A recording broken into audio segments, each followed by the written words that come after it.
Long, long ago, before cities, smartphones, or even books, there was a world full of people. But something had gone terribly wrong. People had become cruel. They lied, cheated, hurt each other, and simply stopped caring about what was right.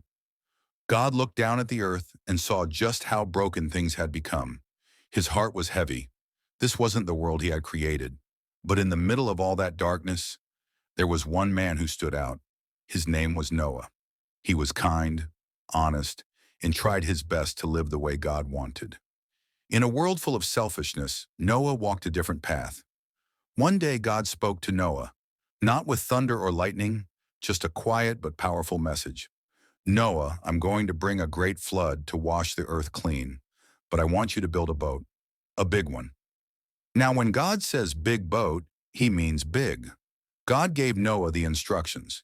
Make it 450 feet long, 75 feet wide, and 45 feet high. That's longer than a football field and taller than a four-story building. And Noah, he didn't argue. He didn't say, God, what's a flood?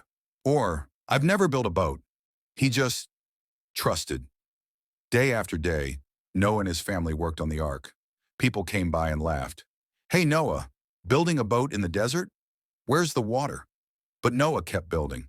Because when you really believe in something, even if no one else does, you keep going. Then, the animals started coming, two by two. Lions and lambs, elephants and eagles, ants, zebras, kangaroos, every kind of animal you can think of. God brought them to Noah, and they walked right into the ark. Can you imagine that? A giant floating zoo. Then, it happened, rain. At first it was just a drizzle, but soon the sky opened up. Water poured from the clouds and burst up from the ground. Rivers overflowed, valleys vanished.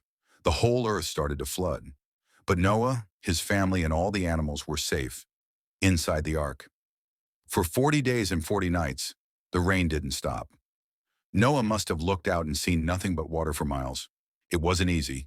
It was long, uncertain, and probably smelled a little funky with all those animals. But they waited, and they trusted. Eventually, the rain stopped. The water slowly went down.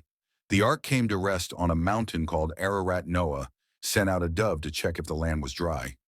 The first time it came back with nothing. The second time, it brought back an olive leaf. And the third time, it didn't return at all. That meant the land was ready. So Noah opened the doors. The animals ran, flew, hopped, and crawled into a brand new world. The sky was blue. The ground was fresh. Life was starting again. And Noah, he built an altar, a special place to thank God. He was grateful, not just for surviving, but for the chance to begin again. And then something beautiful happened. A rainbow stretched across the sky. God made a promise right then and there. Never again will I flood the whole earth. The rainbow would be the sign, a symbol of hope, of new beginnings, and of God's promise to love and protect. The story of Noah's Ark isn't just about animals and a boat. It's about faith when no one else believes, about trusting even when it's hard, and about a God who gives second chances. So whenever you see a rainbow, remember, sometimes storms come, but the sun always returns, and with it, hope.